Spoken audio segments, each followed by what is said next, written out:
Well, Mike James, you know what they say. We don't waste any time at a racetrack, and we just blew through qualifying real quick. But here we are for the season opener for season number 2 of the TCM Weekly iRacing Series. And welcome back, everyone watching on Tim's Corner Motorsports on Facebook, Vidane TV, Twitch, YouTube, wherever. If you're watching on the big screen or little screen, welcome back, and welcome now to the Nashville Fairgrounds Speedway. I'm Dylan Langell from Riverside International Speedway, back together again with my brother on the rock, Mr. Mike James from Eastbound Park. How are you, sir? I am dandy now that we're here in Nashville and Oxford is in the past. I thought you were going to say I was your brother from a different mother, but we'll just go with that. But sure. 100 laps going to be on the board. It is the season opener, folks, and you missed qualifying. We had a reset there, but we are going to go straight into heat races here. And super pumped to be with you, Dylan. I'm calling all the way from over here in St. John's, Newfoundland, part of the Eastbound International Speedway team. And super pumped about the brand new season. 8 races going to be on the board here at Nashville Fairgrounds Speedway. And we're going to get going with heat race, like I said. And sitting on the board, Dylan, Ricky Arbeau in the 61, and he'll have Craig Tully in the 5 to the outside. Brad Hayes, Brandon Campbell, Wade Craswell, Ryan Messer, Caleb Urquhart, Bob Hutchings from the Rock, Todd Tufts, and last season's champion Ashton Tucker in the 0-2 at the back of heat race number 1. I just went through the field quickly, Mike, just to kind of set us up here for dinner, if you will. So pretty much just going to be like the Oxford Weekly Racing Series we had about a month ago, where we're going to have a bunch of races. We're tallying up the points. There's going to be some clean hand awards, top driver, hard luck awards, all that fun stuff. And we are still going to have our heat races, 12 laps apiece, 4 on the go tonight. There's about 45 drivers lined up here tonight, Mike, to try and vie for the first win. A 100-lap main event coming up. And right looking through the qualifying order, the drivers that have automatically booked their ticket to make the 100-lap show tonight, it looks like Corey Hall's on the pole. Next to him, we got Big Wreck Ryan Messer. Holy mackerel, Ricky Arbeau's throwing him out of Nashville pretty much. How's there not a caution? Still green flag, but I think a lot of that had to do with Ashton Tucker. Came from all the way from the back of the pack, and now we got the 11 around. But a lot of carnage as we continue to go green here. Caleb Urquhart getting the route. Ryan Messer doing the skateboard tricks off the rails on the outside there. But Ashton Tucker was a man on a mission, wanted to come up through the back, did not qualify. He's one of the quicker cars that we'll probably see in this series. He was dominant in season number 1 at Oxford, but now in 4th place. We are going to be taking the top 3 into the big show here tonight, and it's Craig Tully, full attack on Ricky Arbeau. We got a 2-pack field here as Ashton Tucker trying to get back on the hammer here and get up to Brandon Campbell, Craig Tully, and Ricky Arbeau. Ricky Arbeau didn't race in the last season for the TCM iRacing Weekly Series. Got to see him on the dirt a couple weekends ago, and he did pretty good. So now he's going to sling it out here with the rest of the boys and girls of Atlanta, Canada, and even in the States as well. And there's Craig Tully. A lot of pressure on Ricky Arbeau here at the famous Fairgrounds Speedway in downtown Music City, USA, Nashville, Tennessee. Love this track. Love watching old racing on this track. Hope to see NASCAR in the Cup Series and all the top series here down the line. But this is as famous of a racetrack as you're going to get here. Legendary half mile, 18-degree turns. It is a little bit bigger than a Riverside, but pretty similar near banking, if you will, with the dimensions. Of course, Riverside Speedway in Nova Scotia is based off of Bristol, but man, the high banks here, you can't beat it, Mike. Yeah, no doubt, and it's already caused 2 damaged cars. Ashton Tucker, who's on a good run there from the back of the pack, made his way all the way to the 4th, is now on pit road with Ryan Messer. But it's going to be all the top 3 here as they fight for position, as there is huge gappage right now on the 17 from Brad Hayes. The 17 now is about 2 seconds behind our top 3. So these guys need to calm down as Tully's been on full attack on Ricky Arbeau. And here it is. We have a new leader as they go door to door, maybe 3 wide as Brandon Campbell tucks his nose in there, but he's going to slide back and check up here. Not to get too crazy here, but what a wild run between the top 3 here. Arbeau and Tully and Brandon Campbell putting on a show here in heat race number 1. Nice, clean racing up front. You gotta love it as Craig Tully makes the pass in front of Ricky Arbeau. Brandon Campbell tried swooping underneath. Now, these guys here with 1 lap to go coming up, they have now booked their ticket. If they can survive the last lap, they'll move on to the 100-lap main event tonight. We're going to have some hooligan races coming up with the top 3 all advancing. Basically, the rule of thumb this evening, top 3 are moving on to the 100-lap main event coming up. And Craig Tully will motor around turn 3 and 4 and get the first checkered flag of Season 2 of the TCM Weekly iRacing Series. Ricky Arbeau lands in 2nd, and Brandon Campbell, the flag boy at Speedway Miramichi, will be finishing 3rd, and he will move on to our 100-lap feature this evening. Brad Hayes, Bob Hutchings, Wade Craswell, Todd Tufts, Caleb Urquhart, Ashton Tucker, and Ryan Messer. They're going to have to go to a hooligan race. Ashton Tucker, Ryan Messer in an LCQ. This is going to be building up to an unbelievable hooligan race because those guys are going to be starting closer to the back as that they did not finish that race. So we are going to go on to heat race number 2, and sitting on the board in row number 1 on the inside, the 38 machine of Travis Roma, and to the outside of row number 1, the 30, Keith Daddy Mac McClellan in the Bud Light machine. Hopefully he's got some new RAM in his computer. Jason Goss in the 41 will start in 3rd. Taylor Layton, new to the weekly racing series, will start 4th. In row number 3, the 29, Daniel Vitch. He'll have Mark Williams in the 42 to the outside. John Gahan in the 16 car in 7th. Caden Frizzell in the 196 car, a former Valley Raceway alum, got 1 race under their belt. Chantel Pottle, I don't know if she's a lone lady tonight, but she's in this race. And Scott Alexander in the 55 here in the weekly racing series for Tim's Corner Motorsports. Pretty excited to see him. I know Magic Mike's going to be racing in this tonight. We haven't really seen a whole lot of him recently with some TCM racing, so that'll be pretty neat. I have to apologize if you are watching on Tim's Corner Motorsports or Benane TV. Thanks for joining us. We had a little tech snafu with iRacing at first, so I can fully say it looks like Corey Hall, Tanton Woolridge, and Mike Alexander have made the show. Top 8 make it on qualifying, but again, we had a couple of little tech problems, so hey, if your favorite driver's not here right now, it's probably because they made the 100-lap feature in qualifying. I think the producer got drunk. Probably. It's Wednesday. Red Dog Wednesdays. We're going to get going here in heat race number 2, but Travis Roma, Keith McClellan going to get it going here on row number 1. Keep an eye on Jason Goss. He's been pretty good in these TCM special events. Pretty dominant. Had some bad luck at Oxford, so look for a big win here tonight for TC Auto out of Fort McMurray, Alberta. Jason Goss from Copenhagen all the way across Canada and the West Coast. But there's some spackage on the front wall. I believe that was Taylor Layton in the 27 as they are now wrecking. A big pileup. That's twice in a row, but look at this. Two heavy contenders. Keith McClellan riding the wall, similar to Ryan Messer in heat race number 1. Caution's going to come out on this one this time. That's going to bring in our good friend Paul Showtime Strickland Jr. Paul, how you doing? Not too bad. Looks a little bit of calamity here. Heat race number 2. The Bud Light machine getting crushed like a Bud Light can. Tough break for Daddy Mac in the number 30 machine, but we can see the slow motion replay. Seems like he gets a little bit loose heading into the turns here. Not sure why the slow motion is super ultra mega ultra is super slow, but see if we can speed that up just a little bit. A little bit of a tap there from the 41 machine of Goss, kind of sends him up. Almost gets that car saved up in that high line, but unfortunately the 42 nowhere to go, as did the 196. Kind of plowed in there, and a little bit of grinding action there up in the barricade going around the racetrack, some skateboard tricks, a little bit of Tony Hawk action there, but looks like the 30 to 196 get the brunt of this. There's a lot of damage on the 42 machine of Mark Williams as well here, so gonna have less than 10 laps to go to try and make it up in the top 3, but more than likely gonna end up seeing this 30 car, the 42 and the 196 in at the last chance for romance here tonight. Dylan, that's some big dogs going to be in these LCQs. Ryan Messer, Ashton Tucker, and now the 30 machine.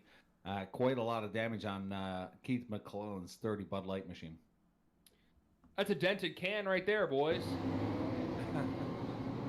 I like the Tony Hawk. What would you call that on the rails? I think it's a 50-50? 50-50 grind or something like that? Grind the rails, crazy train. Man, I just want to get off this now and play some Tony Hawk Pro Skater 2 or something. You go do that. I still have a copy on the N64. N64. I still got my Atari, so maybe we can play some Pac-Man online on stream this right here at the Dane TV. Pac-Man. With your Windows 95, right? I'm all Mac. So we pace around Nashville Fairgrounds, big wreck, and pretty much when we restart here, there's only gonna be half the race left. So top 3 again. We'll move on to the 100 lap feature coming up here. Little iRacing during the midwinter blues. I don't know if there's any Texans watching right now, but man, oh man, I would not want to live in the Lone Star State with all that stuff happening. Let alone we're probably getting a snowstorm here in Atlantic Canada in a couple of days, but that's winter for you. Green flag about to come out here in Nashville. In fact, we would not be racing in Nashville tonight because I'm pretty sure it snowed there too. Where hasn't it snowed in North America? Green flag is back up for Travis Roma, Daniel Vitch, and John Gahan as the 55 is turned around. That's Scotty Alexander, and he's on his lid. Oh, brother, he's tumbling. He's rumbling, he's stumbling down the track. The 196 is Frizzell is also upside down. This turn 1 is definitely going to be interesting once we get to the main event, but bit of wild calamity mess happening in turn 1. Showtime, what do you got for us?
Oh, it's going to be a wild one. It's going to be Hooligan times 10. It's going to be one of the best ones of the 2021 season. I can only imagine.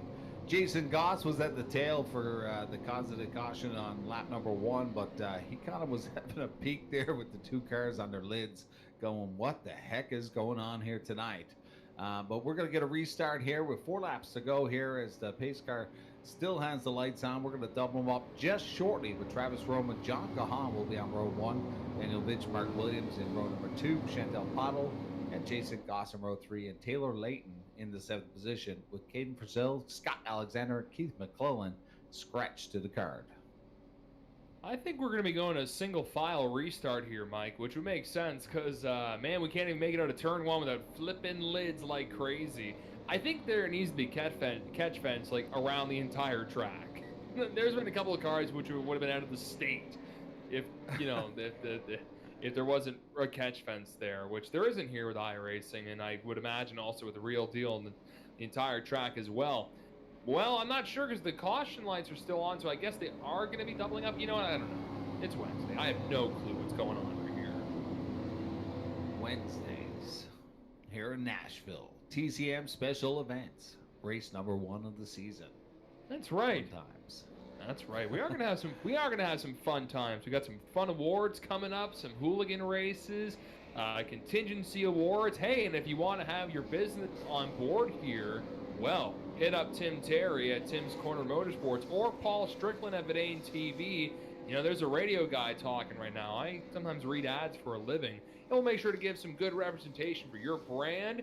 So hit us up. Let us know. We can help you out. Spread the word about what you're doing this winter. As we are going to be doubling up here, Mikey, my friend, with Travis Roma and John Gahan on the front row. Will we make it into turn number 3? Who knows? This is going to be a green-white checkered, essentially, to figure out heat race number 2.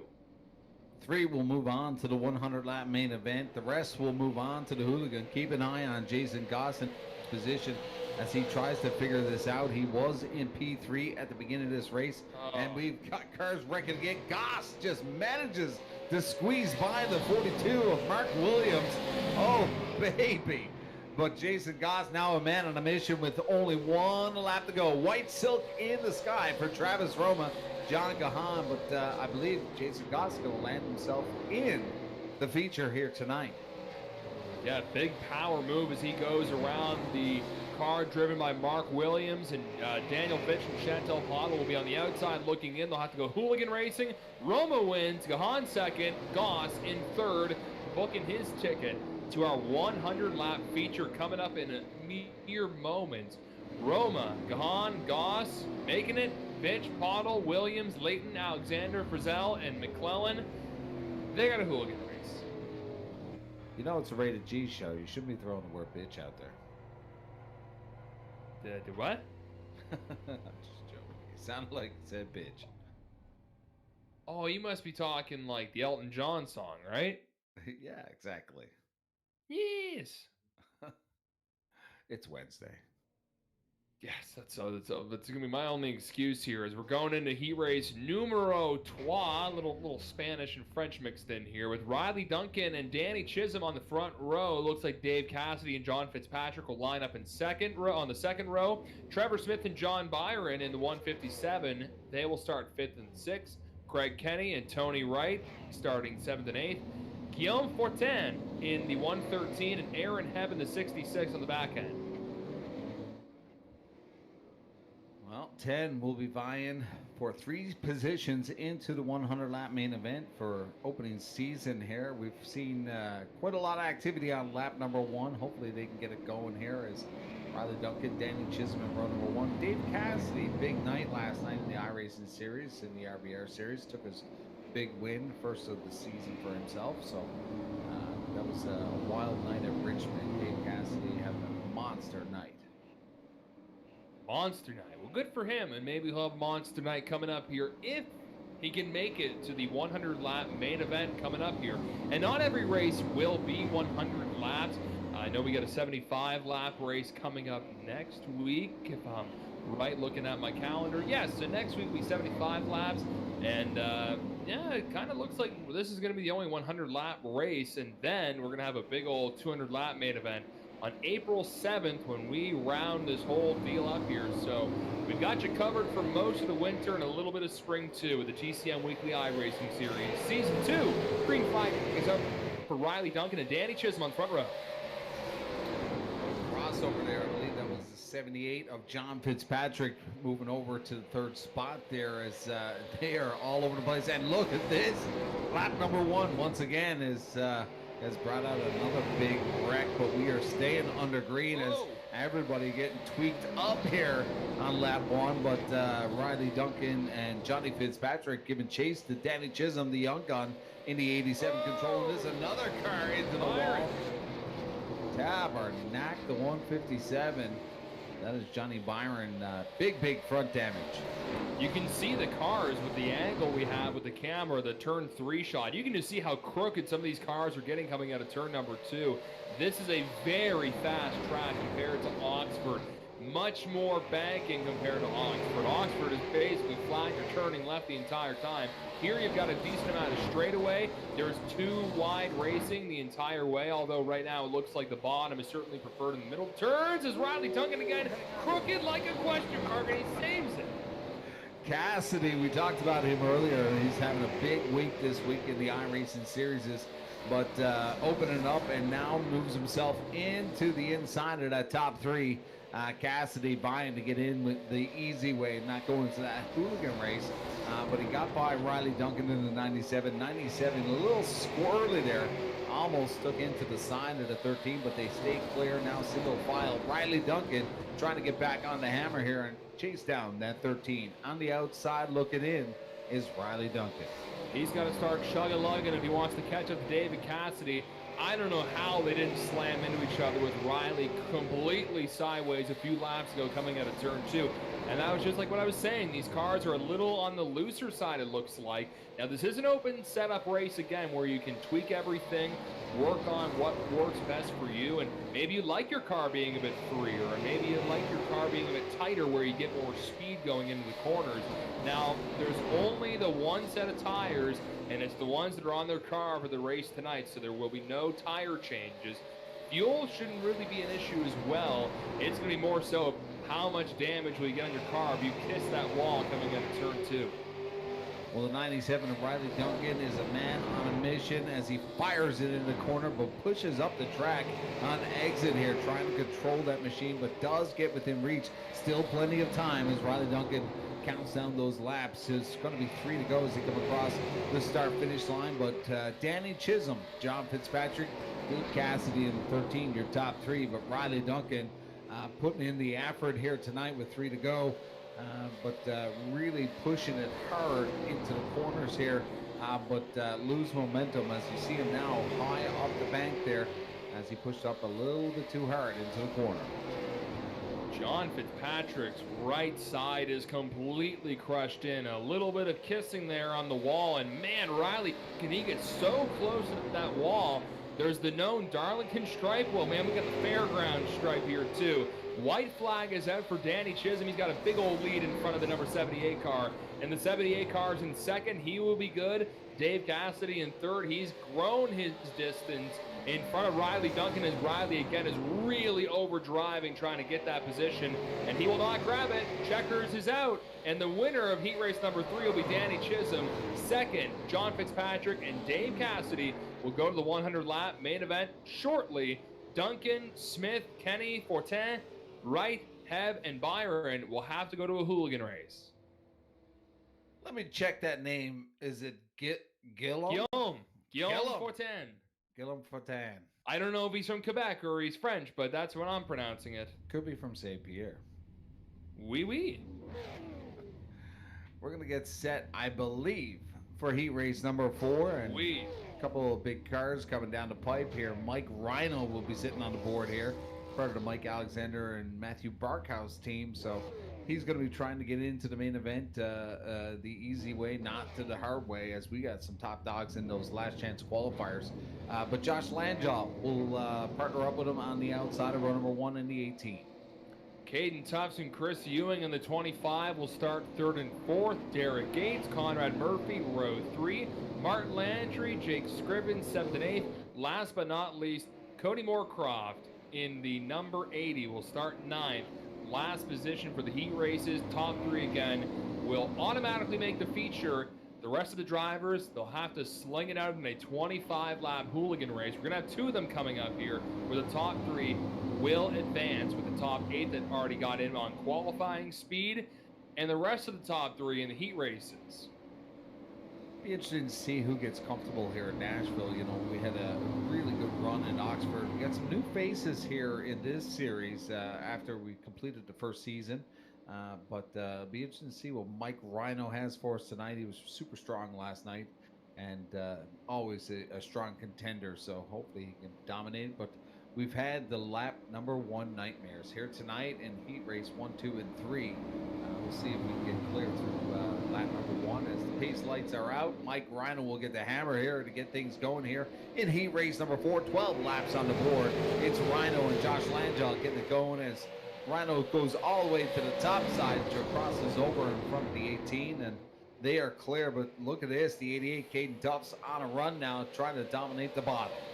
2 young drivers going for second, Josh Lanchel and Caden Tuffs. Josh races Legends cars. Caden, I'm sure, will be there soon enough, as he'll slide into third here. And I don't like seeing that too much, seeing the drivers kind of flip-flopping and swish-swashing there on the bottom and the top of the track, especially if you're one of those drivers trying to make the show tonight. And I guess in the position of Caden Tuffs, you got to try and get that position, or at least try and hold it.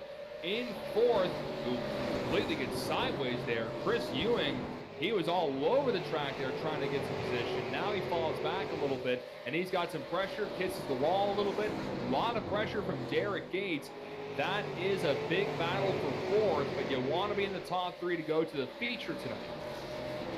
Yeah, a lot of exchange of painting on the walls here in Nashville, so it's going to be interesting once we line up the full field here for the main event. But like you said, we got another one hard into the wall. I believe that was Derek Gates. Nope. Derek Gates. Yeah. Yeah. It says his name right there. Hey, man, I'm blind. It's Wednesday. It's Wednesday. Well, Mike Rhino dominated, but we did lift the curse of lap number 1 here in Nashville, Dylan. We did get quite a few good laps in before we had that car here Gates into the front stretch, into the wall. But Mike Rhino kind of checking out right now, about 0.8 of a second, but there we go, a little bit more scrapage on the wall. Josh Langell becomes friends and gives it a little kiss up there on the back stretch, but still plenty of time halfway. Cross flags here in heat race number 4. Joshy boy there was riding the wall pretty good, but he was able to hang on to it, which is the most important thing. And he's a pretty fast son of a gun here, but currently it is Mike Rhino, the fastest car on the track. He's got about half a straightaway lead over Josh Langell. Caden Tuffs in the 88 is in third. Chris Ewing has got to try and catch up, and so far he's got a whole lot of Conrad Murphy in his mirror. Now, if he doesn't make the feature through the heat races coming up, he'll start towards the front of whichever hooligan race he lines up in, which will be good because the top 3 also advance. And I've asked a few drivers this before, as we see Josh Langell completely pancake the wall. You can see it's almost like someone kicking in the door there on the side. I've asked a few of the drivers here in iRacing, Mike, do you like the extra racing with the hooligan race for that extra experience on the track? And there's some drivers that said, absolutely, I like being behind the wheel. And there's others that say, I hate it. I'd rather wait and get it done. I don't know, but, you know, we've seen quite a few of these TCM special events, and position is everything, because it's very difficult to come up through the field. And if you're stuck there back 3/4 of the field because you landed in the LCQ, it becomes difficult because you could pick up some damage in the early parts of the main event. But Conrad Murphy back to the track side, the 89, did pick up that position for Chris Ewing. Conrad Murphy on a mission now, trying to get up to the 88 machine with white silk in the sky for Mike Rhino. I think it's going to run out of time. Your top 3 right now, Rhino, Langell, and Caden Tuffs. And you can write it down in the history books. That will be the top 3 in heat race number 4. Rhino charges to the front, gets the win. Langell in second. Caden Tuffs in third. Murphy, Ewing, Moorcroft, Landry, Scrivens, and Gates. They're going to the hooligan races. Last chance for romance. What'd you do for Valentine's Day, bud? Watch Watch a Daytona little 500. Daytona. Now, did you buy a pro line and pick Mike McDowell to win the Daytona 500? No, because Nova Scotia's dumb. Nova Scotia's dumb, and you can't bet on NASCAR yet on Pro Line. Oh, Or at least, I mean, you know what? I'll take that back. Maybe they changed it, but last season you couldn't. And man, wouldn't that have been something? I was what would the odds be right now? 100 to 1. It was 100 to 1. 100 to 1. So you would have made a little bit of money if you picked old Mikey McDriver there. Great run for him. I was pretty excited to see an underdog get the win. And who knows, maybe we'll see an underdog win tonight's race. First round of Season 2 of the TCM Weekly iRacing Series.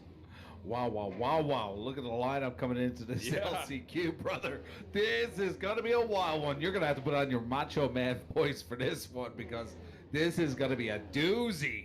Doozy on a Wednesday. Probably one of the best LCQs coming down the pipe right now as Brad Hayes comes out of pit road with that pace car. Brad Hayes in the 17 will be in row 1 on the inside and the 97 of Riley Duncan to the outside.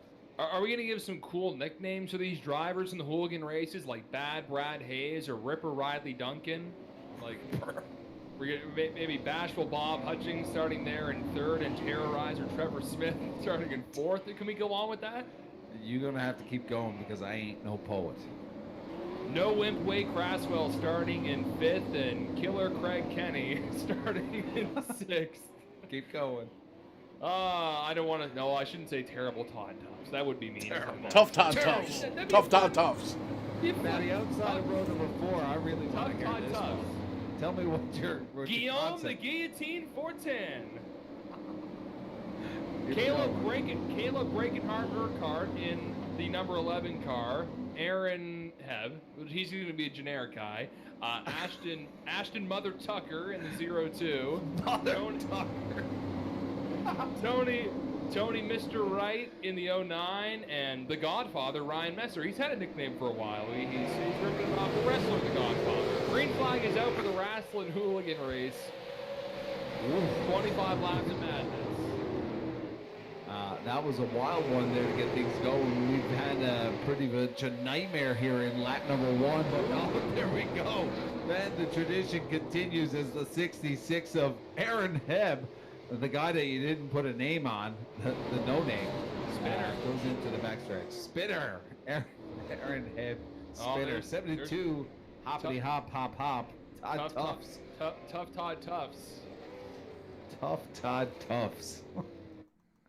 Stop it. That was oh my gosh, we should call him Flipper. Oh hell yeah. We gotta call him Flipper. Let's get Mr. Showtime to show off what happened. Flipper by. Flipping on by. Flipper by. Tough Todd Tufts having a tough go over there. You see the 90 getting into it with the number 13 of Dave Cassidy. You see Wade Craswell getting spun around up into Tufts in the 72. He gets run over again by the 11 and the 1 of Ryan Messer. Looks like Messer doesn't get too much damage there, but sparks are flying on the 72, off of the 72 anyway. Lots of damage on that car, so we'll see. It looks like he's sitting on pit road right now trying to get that thing hammered out, but going to be a tough go of it. Taking the top 3 here in this 25-lapper and the top 3 from the next 25-lapper to make the big show later on tonight, so it's going to be a rough go. We'll see what he can do here from the 13th position. He almost hit the pace car. He did, too. As Jim Cornette would say, Paul, I'm tired of this flippy stuff. You know what I mean. That I do. Yes. The caution is out, so caution laps will count here during every race. So the 100-lap main event coming up shortly, caution laps will count. It's not like at Scotia Speed World or a Riverside where we freeze the field and we just parade around without counting the caution laps. Bad Brad up in front with Ripper Riley on his outside brothers. This is going to be an intense restart, but how many more restarts will we have? It seems to be the old adage where cautions breed more cautions, and turn 1 seems to be a tough one, although that caution came out coming into turn 4. Well, it's going to be interesting to see if we kind of go with the minefield and kind of see where the disaster has been happening. It has been turn 1 for the most part so far this season. Yeah, and it's going to be wild here with Ashton Tucker, Ryan Messer in row number two top dogs going to be vying to get up there. We're only going to be taking 3 to the big show. These guys, this is race number 1 of season 2 here in Nashville, and these guys are going to be looking for some big points. They do not want to be sitting on the sidelines for that first 100 laps here at Nashville. As lights are out on the pace car, we are set to go back. Green, green, green. The 17, Bad Brad Hayes is going to get things going with the hammer with Riley Duncan to the outside. Bob Hutchins, legendary Bob Hutchins there in P3 on the inside of row number 2. So we're going to get things going as they come down the back stretch. That Mustang iRacing official is going to take a hike here, and Hayes will get it going here. You know, Mike, I have to apologize to Aaron Hebb because I just realized what Aaron Hebby is. It's my buddy Aaron Hebb down in Bridgewater who runs an escape room. So now he's going to be Mr. Escape Aaron Hebb. So let's see if he can escape the hooligan race and make a big 100-lap main event. That's the cool thing too. He's pals with a few racers, but he's not a racer at the local racing scene. So pretty neat though that some of the iRacers or someone who likes to maybe do this as a little hobby is racing with some of the best racers in Atlantic Canada. Wow. Look at this. The 77, Bob Hutchins, was on full attack, but now he's up the track. And look at that, just what I talked about. Ryan Messer, Ashton Tucker to the bottom, now on a run, and Hutchins has gone backwards. Oh. He's going to get into the turn. I believe that was Trevor Smith in the 44, and that's going to come around, and the 11's going to go with him as well. Caleb Urquhart, lots of damage as I believe Bob Hutchins pulled the trigger on the toe. But he's going to go down a lap as we continue to go green here. And it's all Brad Hayes in the 17 with Riley Duncan and Ryan Messer, Ashton Tucker now entering that picture. This is going to be a wild one with 15 to go here, Dylan. Keep an eye on Riley Duncan. Strap in, folks, if you're watching on Facebook or you have the stream on your big TV. This is going to get real intense with two of the best in third and fourth right now, Ryan Messer and Ashton Tucker, two drivers we would see at the front all the time at Oxford Plains. Right now, we're seeing them in the last chance qualifier. You know they're going to be real hungry. Bad Brad is in front, Brad Hayes in the 17, Riley Duncan, as he has a whole lot of Ryan Messer in the back. Ryan was all over the wall. I'm just going to mention, Riley was that driver who kept slapping the wall, trying to make the heat race, the qualification right away. That's where now he's landed. And you can see on board with Ashton Tucker, he is watching Ryan Messer try and grab second from Riley Duncan. What's his move, do you think, Mike? Does he hang back and wait for something to happen? Because we're coming up to 10 laps to go here. There's not going to be a lot of time to try and make something happen if he doesn't get close enough.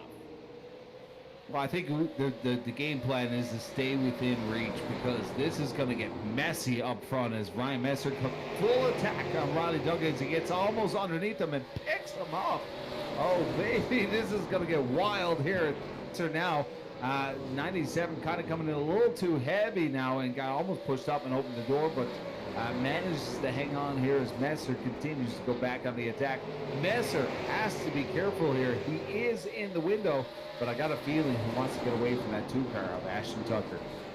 Here's the thing, folks. There's no past champion provisional. It's not like NASCAR in 2000 when Darrell Waltrip would make the show just because he won the championship before. If Ashton Tucker doesn't finish third, he will not be in the 100-lap feature coming up in a few races. So he's really got to put the pedal to the metal here and put some pressure on Ryan Messer to grab third. I don't think he can wait for Ryan Messer to go around the 97 because Riley is starting to pull away from the number one car. Well, a bit of damage on the one earlier on, tagging that wall, and he also wrecked on lap number one, or I believe it was Todd Tufts kind of went over the top of him. Yeah. So there might be some damage on the one here now, trying to reel it into the 97s. And the 97 has a bit of an advantage here, but if you watch him come into the corner, he is kind of pushing up, opens the door, and Todd Tufts into the wall again. Todd Tufts, whatever you want to call him. That's a play on words. Sure. He's having a tough race. He's having a tough race. He's having a tough race. Tough love, we can say. He's a toughie. That wall had to be tough because that was a hard hit by Todd there. Now there's play a drinking game. Yo, geez, you'd be 3 sheets to the wind here before the 100 lap. No, 100 lap made it. Paul's hammered over it. Oh man, he's gonna like go in the wrong camera. He's gonna be broadcasting from Oxford this race. But there is now less than 5 laps to go, Mike. To keep her serious here, we're getting towards the end. 5 laps to go. Brad Hayes in front of Riley Duncan, and Brad's got a minefield of race cars in front of him, including Aaron Hebb and Bob Hutchings as he pulls right down to the bottom. Aaron moves out of the way, but it looks like he's been kind of running more of a middle line here. Gets away from Riley Duncan, but Riley Duncan, again, a lot of pressure from Ryan Messer, and you can see Ashton Tucker is not even in the picture right now. Yeah, it's having some internet issues with the iRacing server, but as Bob Hutchins lets the leaders come through, he's going to tuck back in, but wow, he almost chopped off the one of Ryan Messer. I don't know if there's any loss of love here, but Bob Hutchins let the top 2 go and decided to go heavy on the one of Ryan Messer. Ryan now gets around the 77 car, and he loses distance from Riley Duncan, but now he's got a stopgap between himself and Ashton Tucker. So right now, Ryan just has to drive careful, and he'll make the 100-lap feature coming up. White silk in the air for Brad Hayes in the 17 car. He has madly driven this car to the front, kept her in front, and now he's going to finish in front around turn 3 and 4. Brad Hayes is going to the 100-lap feature. Riley Duncan in second. Third, Ryan Messer. And missing the feature tonight, Ashton Tucker in the 0-2. Trevor Smith, Guillaume Fortin, Wade Craswell, Tony Wright, Craig Kenny, and Aaron Hebb. They'll have to all watch on TCM or Verdane TV. That is weird to say for Ashton Tucker. El Champion. Not going to get things going early here in the season. It is an 8-race season, but you know how precious every point gets as he battled, I believe it was the 15 of Matthew Barkhouse pretty much throughout the whole season. But now he's going to be sitting on the sidelines as he ended up in that LCQ. And it's exactly what we called, that these LCQs would be major upsets. But we're going to throw another 25 laps on the board for LCQ Hooligan race number 2. I believe we're going to see, I don't have my screen updated yet, but that's Daniel Vitch and Conrad Murphy. Yep. Yes, you're absolutely correct. With the lone lady Chantel Bottle starting in 3rd, Chris Ewing in 4th, Mark Williams, Cody Moorcroft, Taylor Layton, Martin Landry, Scott Alexander starting 9th, Jake Scribbins, Caden Frizzell starting 11th, Derek Gates, Mac Daddy, Keith McClellan, and John Byron starting 14th. And right there, Mikey, there's another heavy hitter deep in another LCQ with Keith McClellan. We saw how his Bud Light machine was crunched up like a can at the county fair. He's got a lot of work to try and get to the front. Well, we've seen quite often Ryan Messer from all the way to the back. Him and Ashton Tucker did not finish their heat race, so they also had to go from the back of the pack to the front. So it did stick for Ryan Messer, but unfortunately for Ashton Tucker, it just wasn't enough room with that top 3. But Keith McClellan, Johnny Byron, and Derek Gates quite far deep into this field. 25 laps to get it going, but unfortunately for those guys, if it gets into a little bit of a mess here, they could wind up into a big upset tonight, as if they don't, as long as they can stay clean here and get up through the field. But what a beautiful job by Chantel Bottle, the 05 with the wrap speed tonight. Racy, nice looking car, but she's going to get it going here as we got lap number 1 headaches already on the front stretch. And 196, that is Cadence Frizzell, is all the way around as we stay green. But another car into the wall. Was that the 05 of Chantel Bottle? I know.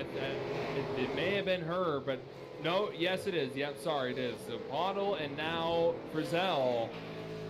They're at the back end with a lot of damage, and well, they're gonna be caught by the leaders. Oh no, Ewing slams the wall. He's like a Beyblade right now in the middle of the track. Oh brother.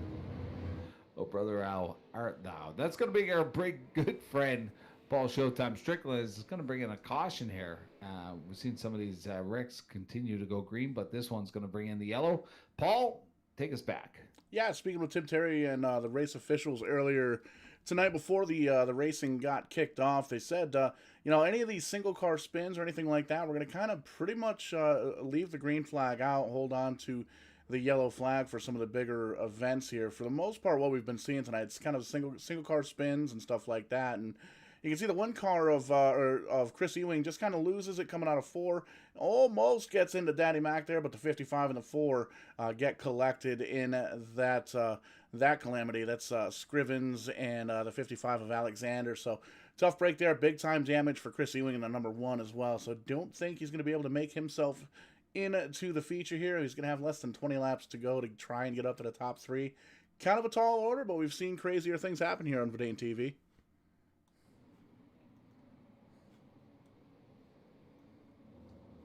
Crazy, crazy times. Keith McClellan just barely got through that caution. Oh, just hardly. By a hair. It's that's Wednesday. something we were talking. It's Wednesday. That was something we were talking about earlier. Being not finishing that heat race, going all the way to the back, and if an incident does happen, quite a high probability that you're going to pick up some damage. But he managed to squeeze by that. That's going to land him now in the 6th spot in row 3 on the outside. Keith McClellan, man on the move from all the way from the back. But take a peek at the 89, Conrad Murphy.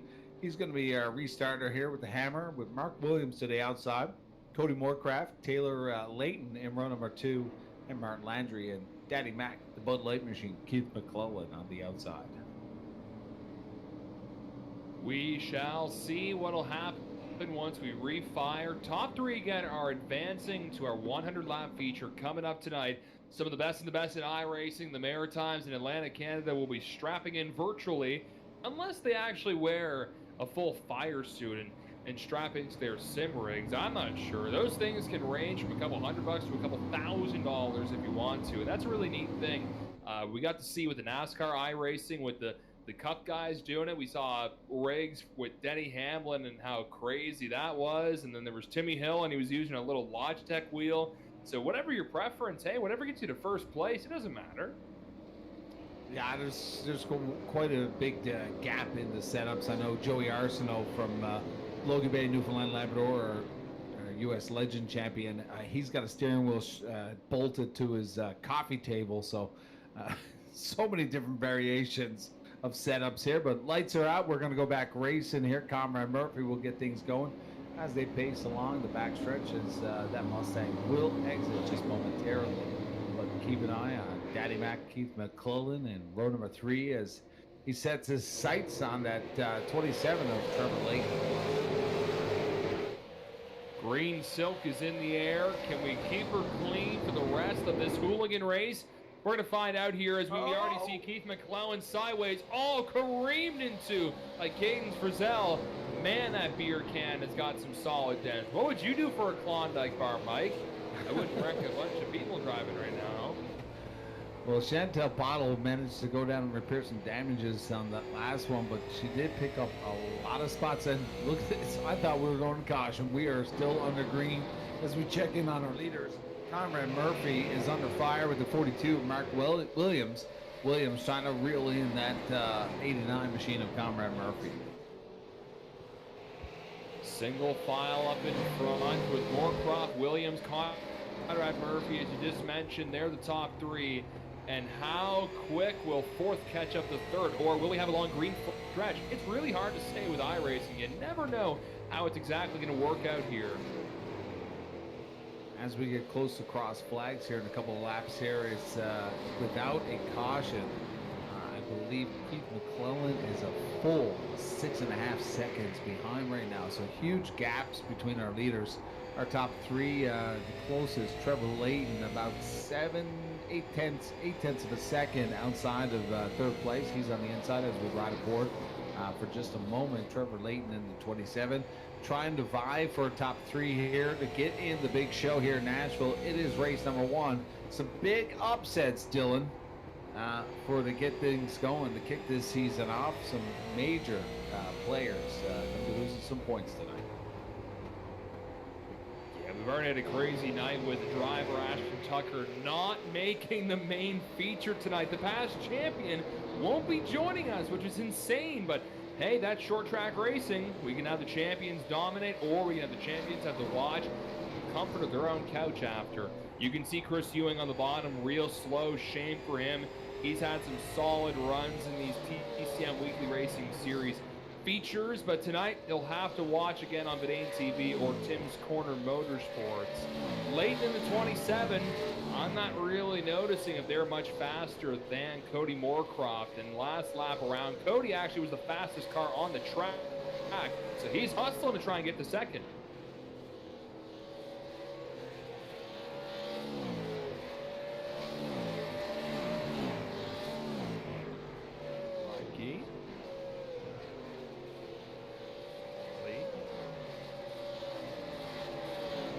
Anybody? And we're back. I wasn't sure if my internet was not working or whatever, but sorry about that. You got to hear me whisper in the mic for a second, seeing if my co-pilots were around, and they are around. Mike, what do you see out there? Well, we're back in action here. Kind of glitched out there for just a moment. Your voice went really slow. So I'll let you go on a tangent there. But we are watching Conrad Murphy, Mark Williams, Cody Moorcroft. Your top three as they come up on lap traffic here now. That's going to play a factor with 7 to go here, Dylan. This is going to be a wild one. I believe that's Jake Scrivens to the bottom here. Making it a little difficult for Conrad Murphy to go all the way to the top side to get around to 4. But look at this. We got action up to the top, almost tagging the wall, and Mark Williams trying to get through, as well as Cody Moorcroft in the 80. Now clear of that lap traffic. And Jake Scrivens going for a ride. Going for a big ride. You want to get off that wall. You want to try and move up to the field. And he's a bit further back. So right now in the top 3, Murphy, Williams, and Moorcroft, it seems pretty solid for the most part. But a late race caution could come out. 27's got his hands full with another driver. Now he clears the slower car. And he's really got to put the hammer down to try and catch up. Yeah, almost a full second on our 4th place, Trevor Layton, and the 27 on Cody Moorcroft. So with the laps counting down, time is running out for the 27 of Taylor Layton. But he had some difficulty with lap traffic, as well as our leaders did. Not too often you see the leader go to the high side to get around. So obviously the guy's not wanting to go down the lap. And now they're facing quite a few, as we have, I believe, 9 drivers still vying on the lead lap with 3 to go. Most likely going to be too little too late, as the 80 car Moorcroft would make the show with that 3rd position. But man, he's closing in on Mark Williams. Can he maybe move up the 2nd and improve his starting position in our 100 lap feature coming up right after this? Coming up to the white flag with Conrad Murphy. Solid run from the 89 car. He's got a good lead in front of the 42. And any flag that comes out now will end this last chance for romance. White's in the air. Murphy in front. Big lead in front of Williams. And Conrad Murphy from New Brunswick will pedal around turn 3 and 4 and move on to the 100 lap big show tonight. 2nd and 3rd, Williams and Moorcroft. They'll also join Conrad Murphy in the main feature. And another big superstar here in the TCM special events, Keith McClellan, not making the show here. He's going to Tucker and several others. Some big dogs in this field not making the show. Now, I know Tim had said there was quite a few more participants in season number 2. But he's got some goodies coming down the pipe for those guys as well. That I believe we were talking about a triple header. Yeah, triple crown. Triple crown. So there'll be a little extra points and a little extra money on the line here. You know, Mike, another thing Tim has been doing, just launched this week, is TCM Live on Facebook, and he's doing that Monday evenings at 8 o'clock. And guess what? He's got another one lined up here, coming up on Monday, February 22nd, and his first guest confirmed, Craig Slonwhite from the Pro Stock Tour. 660 Pro Stock 250 winner, an Atlanta Cat 250 winner, River Glade International winner, Shriners Classic champion, multi-track sportsman champion, one of the best behind a sportsman or a pro stock here in the Maritimes. Craig Slomwhite will join Tim Terry, and I believe myself, I think I'm going to be filling in for Denver, as Denver's got some prior commitments. But either way, we're going to have some fun on Monday night with Craig Slomwhite joining us on Tim's Corner Live.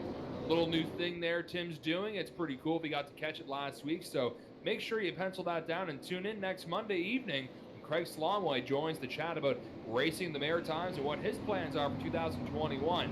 And here now, Mikey, is the starting lineup for the first race for Season 2 of the TCM Weekly iRacing Series. Rational Richard Drake on the front row, and one of the lone Americans racing tonight, Brett Suggs, and his outside. Yeah, and a lot of these drivers in the top 8 we did not see because they qualified earlier, but on the inside of row number 2, the 116 of Dustin Momberken. He'll have the 83 of Corey Hall to the outside.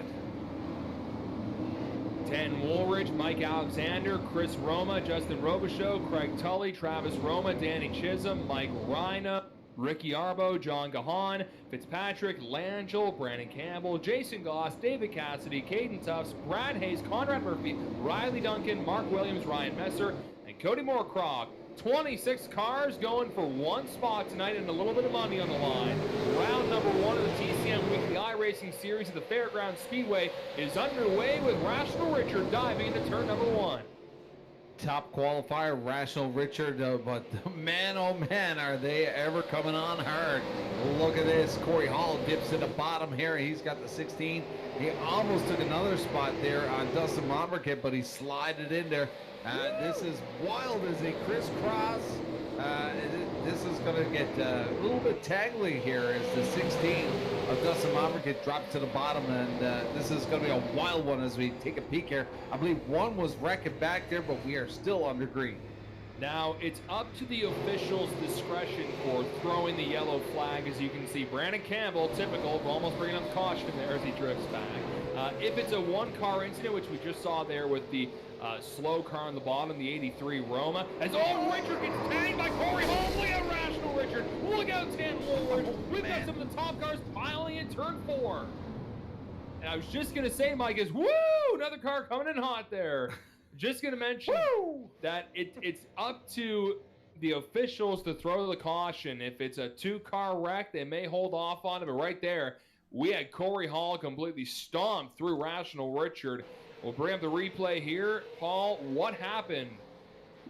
Yeah, we can see we're taking a look at Corey Hall. Just kind of got in there a little bit too hot. You can see Richard Drake a little bit loose there beforehand. And there you can see just, kind of nowhere really to go for the 83 car. The 141, back it up again. You can see loose without contact. Gets a little bit of a boot ski. Shoots him on up, and that's unfortunately a really hard hit on that outside wall. There you see Tanton Woolridge getting a piece of that wall as well. Just drivers trying to check up, gets tagged there by the 88. Tagged him.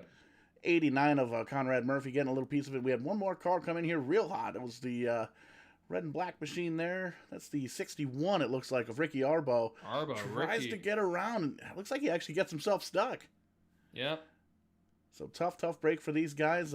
Luckily, it's a long race, 100 laps here at the fairgrounds, so a little bit of time to get the cars worked on. There's no quick repair like you see in the eNASCAR series earlier on in the year, or last year as it were, but a little bit of time to kind of work on the virtual sheet metal, and it looks like we may have a handful of drivers down there on pit road.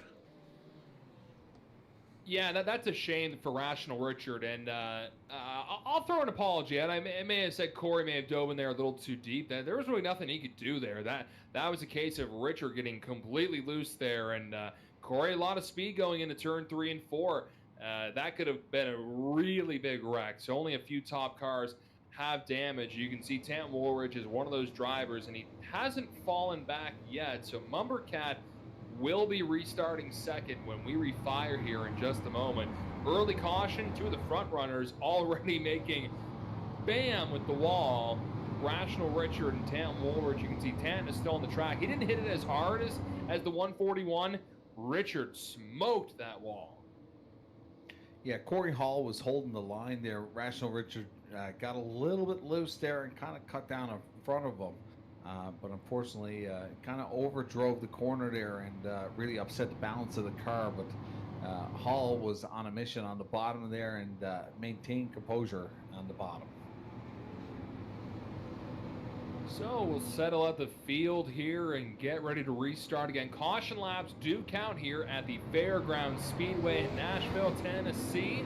Legendary short track. I've mentioned again, I know a lot of you are watching, hoping the Cup Series gets back here. I really hope so. They are going to be racing in Nashville this year, and by that I mean about an hour away in Lebanon, Tennessee at the Nashville Super Speedway, which, hey, you know what? Gets them closer to Music City. Whatever works for now. But hopefully the Cup Series, Xfinity trucks, they get back here. Busch Series, Xfinity Series, and the trucks have not raced at Nashville since 2000. Only the ARCA Remax, the ARCA Menard Series, pardon me, only one of the top series from NASCAR to be still racing there. Green flag is out for the late models here with some of the best in iRacing, the Maritimes and the States. Corey Hall slides in front of Dustin Mumbercat, a driver we saw put on a pretty good performance in the third a couple weeks ago. Yeah, Mumbercat looking real sharp here tonight, but he's got Mike Alexander as well as Brett Suggs, Danny Chisholm, and Craig Tully coming up from back. The 16 looking sharp in the early parts here as he gets full attack from the 75. Mike Alexander really almost scrubbed to the back bumper, but it's a little bit of crisscrossing going on back there, about 8th or 9th position back as they get a bit wild back there for position. But Corey Hall dominating right now in front of the 16 of Dustin Monberquet. It's calm and easy here in lap number 11. This is essentially our Daytona 500 season opener. Will we see an underdog like Michael McDriver get a big win tonight? Dustin Mumbercat, Corey Hall stuck in first and second. Magic Mike Alexander, he's going to try and pounce on the crooked Mumbercat. Mike, a really good iRacer. Hope to see him at the real racetrack soon as a caution now will come out. We'll find out what brought out the caution in just a moment. And it looks like it's Ricky Arbo again. It's going to bring in Paul Showtime Strickland Jr. and he's going to take us back in time. Paul? Taking us back in time, taking a peek at the Verdane.shop instant replay. Get yourself a Verdane TV hat or t-shirt, hooded sweatshirt, all that good stuff. Got a bunch of stickers in there and some Angry Tree Guy merchandise as well. And we're just kind of taking a look through the old tapes, as it were, to see if we can find what brought this caution out. I'm not quite seeing up. There we go. Got a little bit squirrely there on the keyboard, but it looks like we've got some contact. Richard Drake, the Roma car, Bad Brad, the 17 cars involved as well. So we're going to back this up one more again, and it looks like it's kind of a long, extended out wreck, and we'll take a couple of different looks at it here, but you can see we're going to focus in the 17 car. As you can see, smoke on your screen, Dave Cassidy goes low, the 16 already around, and the 83 141 slamming into these guys, and we'll take a look at the 16 to find out what went awry there on the 16 of John Gahan. We'll back it up, and you can see it looks like he loses the car coming out of the corner. We've seen that happen a couple of times so far tonight, where the back end of the race car actually looks like something just kind of snapped on the front end of that race car, just a hard right-hand turn, and unfortunately right up in the upper racing groove. There you see the 66 getting a piece of the action as well, and the 42 of Mark Williams getting stopped just enough, just in time. The 16, he looked like he was going to try and spin that thing around, but calls for the tow truck, shoots him down onto pit road. So may very well be done here for the evening in the 16 camp.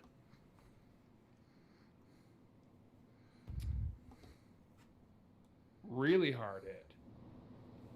Big bada boom. Bada boom. Is that what we're calling them now? Bada booms? Big bada boom. Who needs a new t-shirt? Verdane TV Bada Boom with a yes by. Bada boom, bada bing. Gahan's going to go down quite a few laps as he is still on pit road. Rational Richard Drake is going to check in with his crew. Probably inspect some of that damage from that earlier on caution. Caden Tuff's now heading down pit road as well in the 88.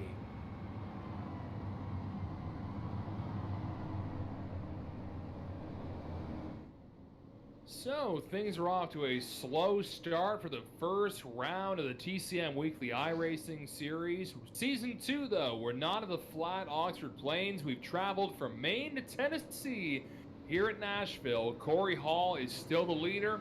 He was involved in the first wreck where Rational Richard got completely crooked. A little loose there at a turn 4, bringing out the first caution. We're just wrapping up the second caution. And we'll see if we'll get going again. Now look at that, Mike Alexander starting on the inside behind Corey Hall. Inside lane seems to be preferred in these restarts. Yeah, well, the outside, very difficult in iRacing trying to gauge it. It's not like in real life. So we've had quite a few kind of study who's on the inside. Will they fire right away or will they kind of delay? Those that delay sometimes almost cause that caution as everybody kind of bumper to bumper back in, trying to time it as well. So Corey Hall tends to fire right away. He's not one to kind of play with the rest of the field with respect for the rest of his competitors. But we'll see here on this restart here as we get things going. Like I said, everybody a little bit different on this restart. So if I was on that outside, I'd be kind of thinking that as soon as that pace car's out of the way and the commitment line comes up, I'd be firing. We saw that a lot with the Oxford series, where a driver on the outside, would just immediately dive to the inside and really try and shoehorn their way down there. And Mumbercat knew exactly what to do as he lands behind Corey Hall. Now there is going to be, most laps led and all that'll be allocated for the points. And yes, we are going to crown a series champion in April once we wrap up here. But the most important thing is getting the win at the end. We just saw the Daytona 500, Michael McDowell, he only led the last lap. That's all you need to do to try and win these races. Yeah, huge push on the 2-car trying to assist there. 3 Fords out front, but unfortunately, Joey kind of came down in front of the 2, and well, the result was the result. Yeah. And McDowell hanging on just by a hair when that caution light came out in front of Chase Elliott. But wild night for sure, with lots of rain. But I know when I woke up, I was like, oh my God, it's still on. So yeah, interesting night, but a big congratulations to Mike McDowell. First win of his racing career at Daytona 500. Still. I think he's still floating down there, so enjoying everything. But we have a wild battle going on right now as Dustin Momberket into 16. Really doing a great job on the back bumper of the 83. And nice sharper looking 16, too, for Dustin tonight. I'm digging the paint scheme on the 16. Yeah, I like it. I like the black and the red combo. Now, I was mentioning about Michael McDowell and saying, you only got to lead the last lap. The thing, too, you got to have yourself in position and maybe pounce on a mistake with the leaders. Michael was at the front the entire race pretty much after that big pileup. So he was in a position to pounce if something happened, which it did. And here we just saw a mistake there from Mumbercat.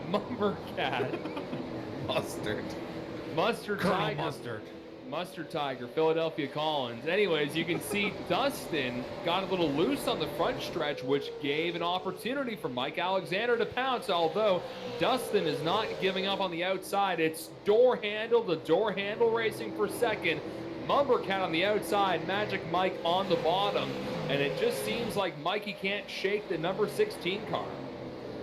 Well, obviously with the open setups, these cars are really set up tight for this track here tonight. Almost near perfect, the top 3, but Dustin a little bit of unbalance there and really opened it over his Ivan. It was kind of like the 75 was kind of just hanging back just slightly as he seen the 16 and 83 go at it there.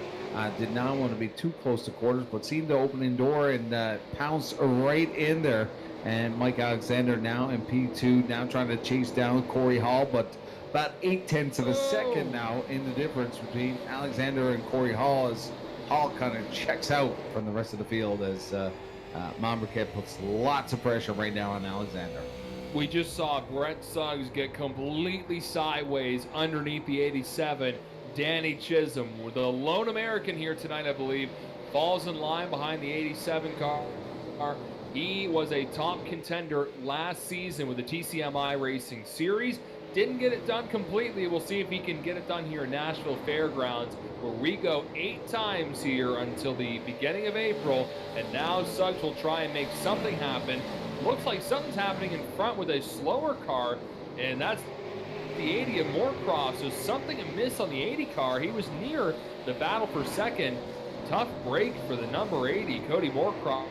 He falls back, and I don't know, there's a mechanical problem, maybe an internet problem. Either way, he is off the pace there at the top of the track. One car we haven't talked a lot about tonight, the 78, John Fitzpatrick in P6 now as he's taking a peek at Brett Suggs and Danny Chisholm battle. Now look at this, as soon as we talk about him, he comes full on attack here, as I believe that was Joshua Langeau spanking the wall behind him. But John Fitzpatrick, the Islander, kind of always lands himself in that position to take a win here and there, but always a dominant player in the top 10. The thing is, he's a sleeper pick. He will slowly slide his way to the front no matter where he starts. He tends to keep the car clean too, so he doesn't get too many incident points on that number 78 car. So yeah, I would be watching out for John Fitzpatrick to make something happen. Oh no! Oh God, the announcer cursed. Caden Tufts completely takes out the 78. Goodness gracious, I'm sorry. Oh no. Oh, Johnny. Oh, Dylan, I just said he keeps his nose clean. He gets taken out by somebody else. Well, technically the nose is still clean. He just got clobbered on the side. So True. We'll take a look at the old blimp cam here from the Vidane.shop instant replay, and check that out. All you got to do is type in Vidane.shop. Got a whole bunch of merchandise there, and we'll let everybody know that you're watching some exciting e-racing here on Vidane TV. But we're going to take a look. Brett Suggs down low. Tufts on the outside, or on the 88 up on the high side. 88 is Tufts. Okay, yeah. A little bit of contact between those two drivers, and sends the 78 hard up into the wall. You can see grabs a gear, gets it spinning around a little bit too much. We'll take another quick peek at it here in slow motion, and you can see just up into the wall goes the 88, and down into the 78 he comes, and takes the 78 with him. Doesn't look like, we'll see, kind of a, it was a hard hit, but it doesn't look like it was too hard. And if nothing else, that's a really good shot of the new paint scheme there for John Fitzpatrick, switching from black to white, and definitely a cool looking paint scheme there. But tough shape. You can see the damage isn't too bad. A little bit of crinkled up fenders on the back side of it, but he grabs a gear, he gets on going after putting on a smoke show, and we'll see what he can do. Looks like he's going to restart 20th. He stays on the lead lap here, John Fitzpatrick does, and always seems to be there in the end. So we'll have to keep an eye on the 78 car here for the rest of the night here, Don. Tough break. I feel really bad for just hyping him up and how he will slither his way through the field, and then Caden Tufts bounces off the wall and hits him. But hey, that short track racing, as they say. You know, there's not a lot of cars here that are completely the way they came in. There's a lot of dents and a lot of scratches on the 83. You can see the 93, a lot of damage. Mumbercat's got a little scuffing, not a ton. I'd say maybe Mike Alexander probably get the cleanest car so far, just looking at the front of the field here. Yeah, and I mean, that's going to be a major here. You get 61 laps to go here, and those that are going to be clean are going to be a little bit quicker. No tires here. We're not going to see a lot of pit activity, although we do see a few people who got early damage. Richard Drake, 10, Woolridge, Caden Tufts, and Cody Moorcraft checking in with their pit crew, as, you know, basically picking at the damage that they got at the early parts. Still maintaining on the lead lap here in Nashville, a little bit bigger. They hopefully will stay on the lead lap as they now exit out of pit road to get in front of the pace car. Double him up here. Let's see if Mumbercat immediately shoves his way to the bottom to try and get second. Although when he was racing there with Magic Mike, he was able to make the outside lane work, as it is now nighttime here at the we're not at Oxford Plains, Nashville Fairgrounds. You can see the headlights shining on that pace car, the Mustang. So a cooler track, the temperature is going to be dropping, the speeds are going to be picking up here. It's going to get real intense with 60 laps to go, Mike. Oh, 100%, and we've seen some pretty wild stuff coming from the 16 from Dustin Mumbercat. Well, I think he's going to time it properly here. His 83 is showing his card here, and he's going to fire as soon as that pace car gets out of the way. But look at this, Danny Chisholm to the outside. Mike Alexander is going to protect the bottom, but here comes Brett Suggs into 33. He's going to try to attach himself to the back bumper, and Dustin Mumbercat crossed to the bottom. Could be almost a little bit of contact with the 83, but kind of checks up and dips behind. But wild couple of laps here on this restart as I think a little foreshadow between the 16 and the 83, but there's some heavy hitters in the top 10 currently. Brett Suggs trying to work his way into the top 5. He's underneath Danny Chisholm. And how about Travis Roma in the 38 car watching this battle in front of him? Ryan Messer, man, he's also charging his way through the field. He raced in through a hooligan race, and now he is solidly in the top 10, waiting to make a big move to try and get around the 33, the 38. So Ryan Messer, any fans watching from Harvey, New Brunswick, he's almost in the top 5, and now he peers underneath the number 33, has to tap the brakes a little bit, and Langell almost slammed in the back of the 1 car. Well, you know you got a strong field when Ashton Tucker and Keith McClellan do not make the show. So, I mean, this is probably going to be a wild 8-race season here for the TCM right here in Nashville as we get things going for race number 1. I mean, basically, this is an all-star showcase with 50 cars buying every night. Pretty much all these main events that we will see in season number 2, it's just going to be incredible because all the way to the back, I mean, you got runners all the way back to 23 positions that are could easily win this race any night, any given night. Ryan Messer gets a little spark action after clipping the wall, so I just got to stop talking about certain drivers here because it seems like anytime I mention them, something happens. Voodoo. So cars are driving, they're turning left. Left. There, keep it back. We should switch things up and put them on the Daytona road course and just change it all the way up and make them go right and left. Hey, that'd be a little interesting. That would be kind of fun to see how these drivers would stack up at a road course. I'm not sure how many of them do road course racing and iRacing. I would imagine a fair amount, maybe dabble in it here and there, but who knows? Maybe that can be a TCM special event on the Daytona road course. That might be kind of wild and wacky. Uh-oh, that's Corey Hall. He's facing the wrong way, and we'll have to get the replay to see exactly what happened, but Mumbercat's going the right way. Corey Hall facing the wrong way. And I see Mumbercats falling back, so I'm thinking there could be a little no-fault caution mixed in here. Definitely could have been the case. It almost blocked the entire racetrack there. A couple of lead cars getting into each other. It looks like, just pulling up the Dane Dodge Shop instant replay right now, and you can see there's a little bit of damage on the right-hand side of the 16 car, but back up the tape. We'll see exactly what went down, and we'll call it as we see it. And here you can see the 16 all over the back bumper of Corey Hall coming out of turn before they cross the stripe. Still give it to the 83 car holding on to it. As they get into 1, though, there it is. A little bit too hot for the 16, gets them on around, and the 83 comes up, crosses in front of the racing groove, and that is where everybody kind of tunnels on through. Everybody does an awesome job of getting by without hitting anybody or anything like that.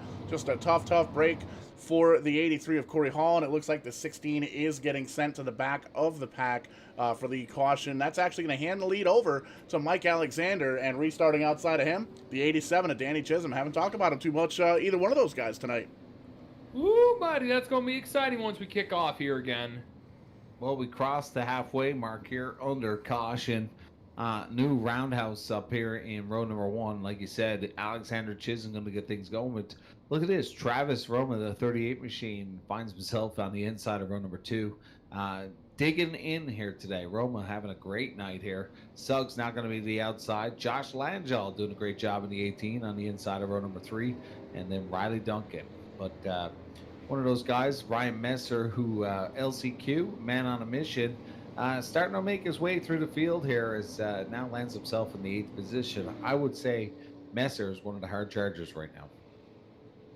Yeah, it certainly is so far. And yeah, he's always a driver. You got to keep back of the field or the front. Ryan knows how to work his way through a field and able to do it pretty good. We saw in one of the heat races where he didn't fare so well. Then in his LCQ, he got some big damage after ramming into Todd Tufts flying in the air, but he was still able to get the last transfer spot. As we can see, the field is starting to double up here. Pace lights are still on the iRacing vehicle. Lap 52, count at 53. So 47 laps to go and we refire. 46 once we cross the start-finish line. Maybe more so lap 40. It'll be 45 to go once we kick off here. It could be a fast 45 laps, or it could drag on with more cautions. Different track compared to the Oxford Plains Speedway again. And now we have that inside wall too, Mike. That's something that was not at the Oxford Plains Speedway. If a driver lost it there, they had a lot of breathing room with the walls not tight on the asphalt. Here, it's a bull ring essentially with walls all the way around. Yeah, I'm digging Nashville with the high banks here, and what we've seen so far is these drivers are going to make adjustments over as the course of the season goes. But lights are out on that pace car. We are going to go back racing. We're going to take it to Facebook and get all the fans to actually pick who you think's going to win this race, because you know what, anybody, right, all the way back to the tail here. Rational Richard Drake with some of that repairs now lands himself in P23. Who's your favorite out there? Let us know. It's going to be Mike Alexander get things going with the 87 of Danny Chisholm. Chisholm kind of thought he was going to fire, but Mike Alexander held off and really messed things up as Travis Roma decided to block the line in front of Suggs that run, and everybody tucking in, but lots of calamity going on about the seventh position back, as Mike Rhino is the man on a move right now, trying to come up on Riley Duncan in the 97.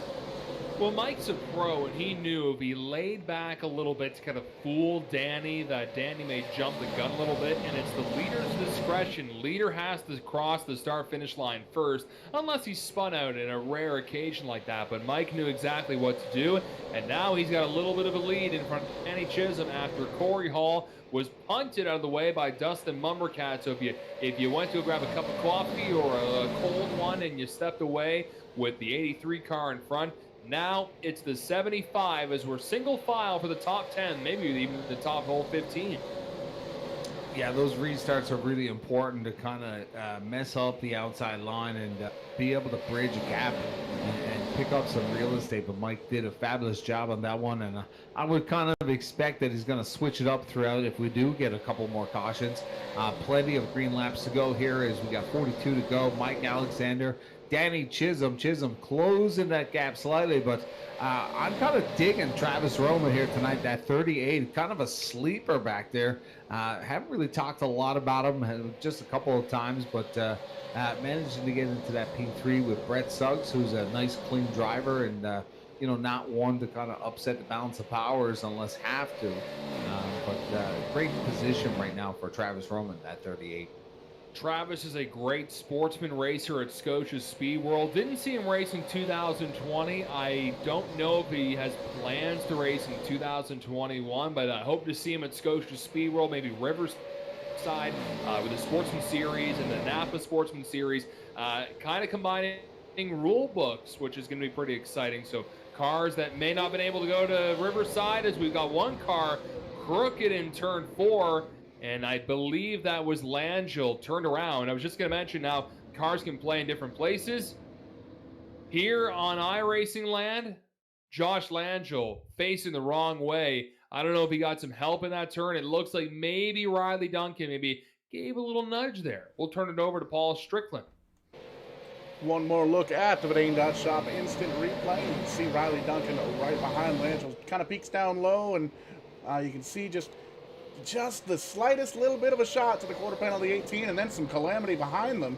Looks like an unrelated event. We'll back that up one more time to take a peek at that, because that doesn't really look like that was related to these two drivers. It may be kind of a knee-jerk reaction from the drivers. Might have checked up, and the driver behind them did not. And we're actually going to take a look here from the blimp. There you can see the one coming down in front of the Tully machine. Gets spun around, collects the 83. The 17 barely gets by. Fitzpatrick getting a little piece of it, and the damage in the front end of that machine. But doesn't look like too hard of a hit for anybody back here. One thing to make note, John Fitzpatrick, after restarting and getting involved in a wreck earlier on, has moved himself up to the 12th position already. So definitely still a little bit of time here for the 78 to kind of move up towards the front. Well, lots of action on pit road right now. Rational Richard, Comrade Murphy, Craig Tully, Ryan Messer, Cody Moorcraft on pit road. So 5 machines down, repairing damages. No tires here in this 100 lap main, just fuel and damages as we see the pace car coming, and those guys got to get it going. And Rational Richard does fire to get in front of that pace car to stay on the lead lap. But a couple still repairing those cars. I believe once they get into the simulator and they start repairing, sometimes it takes a little bit longer than they thought when they went down pit road, which basically sends them down a lap as we see a couple more cars now. 3 cars on pit road right now. Josh Langell checking in as well. 35 laps to go under caution right now. I want to thank every one of you for tuning in tonight to the first round of Season 2 TCM Weekly iRacing Series. Dylan Langell, Mike James, Paul Strickland here in the booth, and it's great being back with the boys again. The boys are back in town, and the boys are back on the track here at the Fairgrounds Speedway in Nashville. iRacing, love this track, and it's showing some great racing once we get some good green flag stretches. Now we have the 75 in front, Danny Chisholm on his outside. Travis Roma is going to be starting third, Mike. That could be pretty important here. Yeah, and there's still plenty of activity on pit road. Rational Richard Drake is dipping in and out of pit road, repairing damages from early, trying to get a clean car for this final stretch of 44 laps as the lights are still on that pace car. Rational Richard Drake now re-entering again, but you're noticing on these cautions, he's kind of dipping in and out and kind of getting some business done as the pace car goes around. Lights are out. It's going to be Mike Alexander. Will he fire right away and switch things up and really mess up the 87 Danny Chisholm, the young gun Bandolero to the outside? Will he make his mark here and kind of figure out what the poker face of Mike Alexander is tonight? Mike would probably wear sunglasses at the poker table. I don't know. Just got a feeling. I think he's got pocket aces. Yeah, maybe. We'll see if he's got a dead man's hand. Green flag is up for Mike Alexander. Danny Chisholm's going to fall right in line, and Brett Suggs a really good restart on the outside. Travis Roma will fall back to fourth, so maybe we're seeing, Mike, that the outside is a little better on the restarts. Yeah, and Danny did a wonderful job of timing that one, kind of trying to figure out what Alexander's going to do. And just like I said, Alexander fired right away and kind of switching things up throughout the course of the evening, which really presents, if another caution comes out, what will he do on the third shot? But Brett Suggs enters the picture now in P3, and he fired all over the back bumper, that 87. Suggs looking for a dominant season, had a wonderful season 1 at Oxford Plains. Does Suggs have something for us tonight? And he is definitely in striking distance of the 75. He's got a faster car than Danny Chisholm, and there's the move on the inside. I just couldn't quite get it there. Danny Chisholm throws a little bit of a block on Brett Suggs. It looks like Brett is really good on the exit. We'll see what he can do here going to turn 3 and 4. All the cars thunder here on the 18-degree banking turns at Nashville Fairgrounds. Suggs falls back a little bit. Meanwhile, Mike Alexander starting to check out from Danny Chisholm. Yeah, Alexander building up about a half a second on the 87 as Chisholm is kind of driving with the rear view mirror right now. He has a full-on attack as Suggs gets within a centimeter to an inch on the back of the 87. I don't know if you want to go metric or imperial, but now Suggs is going to try the top side. It's going to try to stick here as now they go too wide. Chisholm to the bottom. Suggs trying everything at this point, but it opens the door for here comes the 38 of Travis Roma. Roma wants to play and dance tonight. I'm guessing that Brett does not want the incident points built up because, you know, I don't see why you couldn't give a little bit of a boot scoot to the 87 to kind of shove him out of the way. And maybe that's going to be coming here as the 87 slides up the track a little bit. That may have been the answer right there. No, the 87 is still in front of Brett Suggs. Brett cuts to the outside again with 25 laps to go. Season opener for Season 2 of the TCM Weekly iRacing Series.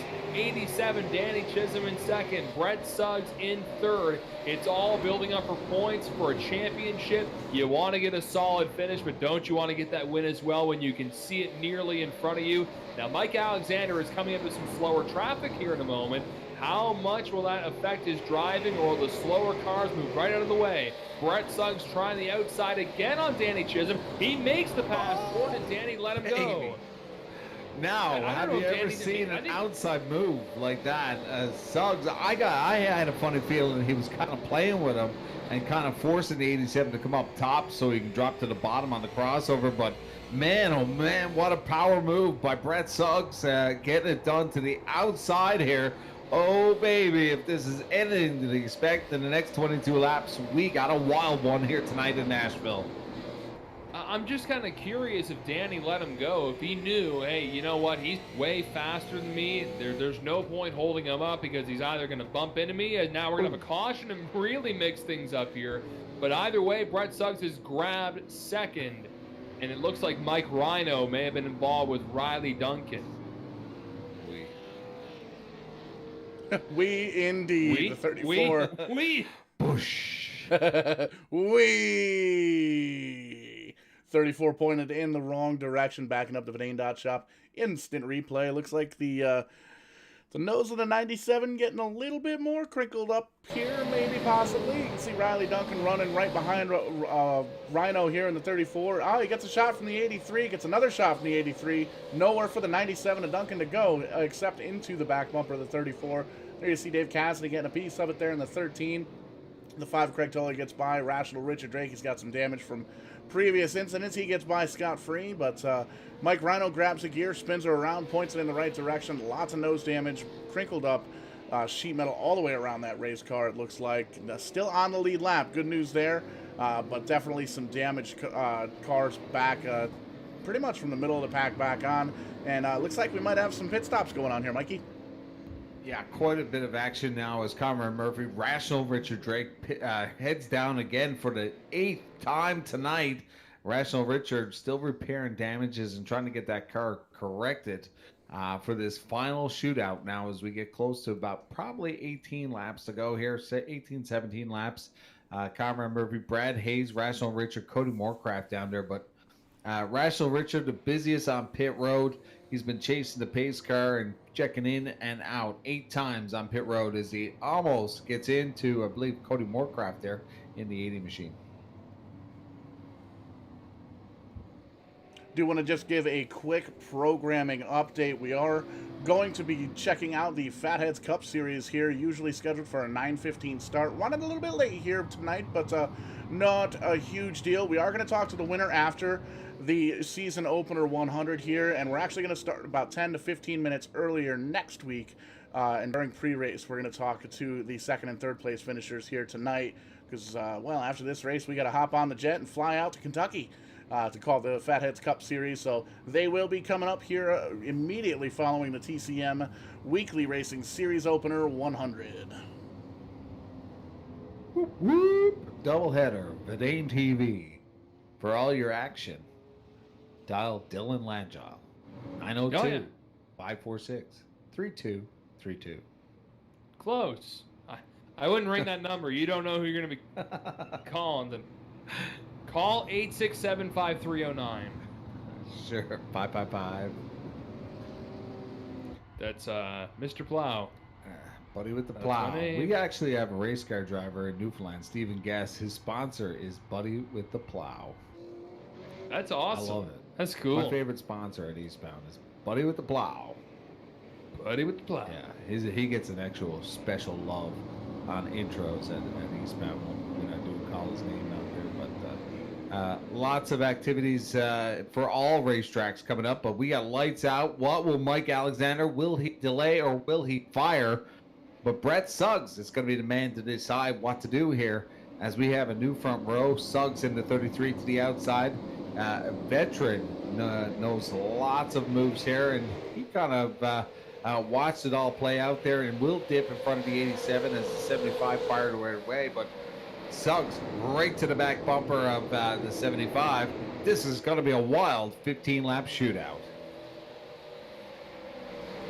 Brett has one of the fastest laps on the track. Surprisingly, Dustin Mumbercat has the fastest lap time completely, but he's a little further back along with Corey Hall, and you can see they're both working their way up through the field. they could probably use another caution or two to try and really pounce on a good opportunity. Mike Alexander in front of one of the lone Americans tonight, Brett Suggs, Danny Chisholm in third, Travis Roma in fourth, and Corey Hall from New Brunswick. He's back in the top 5 after getting a little punt from the 16 car of Dustin Mumbercat as we're going 2 wide. All trying to make an outside move on Travis Roma. Oh no, he gets punted again by Mumbercat. Are you kidding me? There's going to be a brawl in the virtual pits tonight between the Hall crew and the Mumbercat crew, I swear. We'll leave that one to our good friend Paul. Saw it out of the corner of my eye, but we're gonna rewind the Verdane.shop instant replay and get exactly what went down between the 16 and the 83, and looks like there might have been a little bit of chrome horn action, but we'll take a peek. Little bit. Little bit of a bootski, and you can see just right into the back of the corner panel. Boop, there he goes. Gives him another shot for good measure, and looks like there was some couple of drivers back there that may have been trying to slow up. There you see Dave Cassidy getting a little bit of help there from Messer as he was. It looks like he was trying to slow up for the smoke, for the wreck, trying to avoid the tangly situation. There's a big shot there from the 141, Richard Drake. Craig Tully, a little nose-to-nose action. Conrad Murphy, he gets caught up down on the inside as well. So, tough break. A lot of hard hits for some of these race cars. Less than 10 laps to go on this restart. Going to be hard to see these guys move themselves up into the top 10, top 5, or even in the winner's position. Mike Alexander, Brett Suggs still up front. John Fitzpatrick, notable number 78, moved his way up to the 6th position after that caution.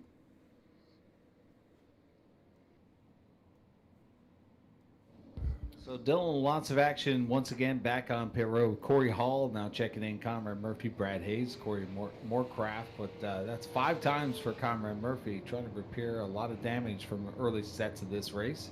But Corey Hall, unfortunately, had a strong run at the beginning, but this is not the night for him, and I don't think he's made too many good relationships with Dustin Mumbercat tonight. No. I don't think they're going to be on each other's best friends card list. Step brothers. Oh, I don't think they're going to be like. I don't think they're going to be like those. Not like me and you, brothers. right? No. Best friends. BFF. Oh yeah. Well, anyways, Dylan, what are you thinking? Who's going to win this race? Have anybody checked in on Facebook and given us a verdict yet? But 9 to go here. Will it be Mike Alexander? Will it be Suggs? Will it be Danny Chisholm?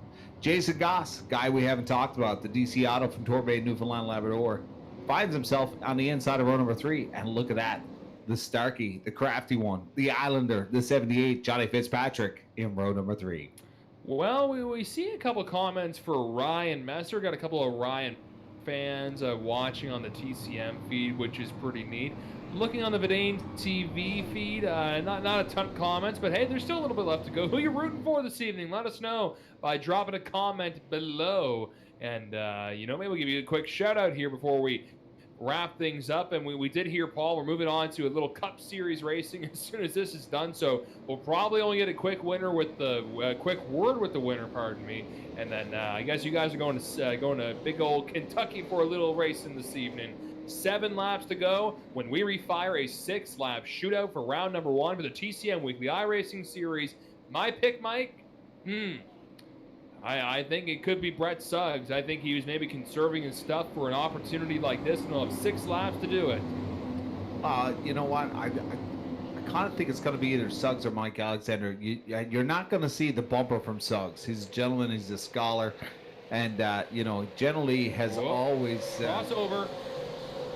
He's always been on the low side of incident points. But look at this, door-to-door right now, and decides to check up, decides to save it here. Does not want to throw too much of the grip here, lose too much of the grip here in the final laps here, and gives chase to the 75 as the 75 now starts to drive with the rear view mirror as he has a peek at the 33, and we're seeing a little bit of a disruption in the line that we've seen from the 75. So I don't know if that's from the pressure from the 33 or is kind of trying to make sure that he's got everything covered here. Yeah, it's kind of like he's swooping, Mike. He's swooping into the turns, getting that nice apex, going a little high and diving real deep, trying to also follow the path of Mike Alexander. He was on the inside of him on that restart, but now he is drifting back by a little bit. It may have been a little too late with 4 to go.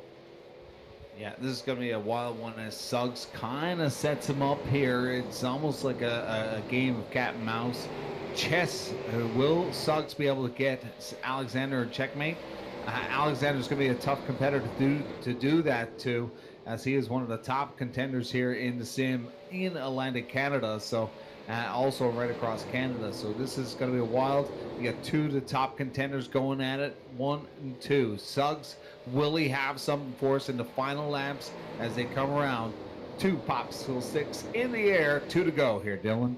He is all over the back of Mike Alexander. Brett Suggs, that may have been his master plan. Will he lay into him just a little bit coming up to the final lap for round number 1? Or will he try and go underneath him?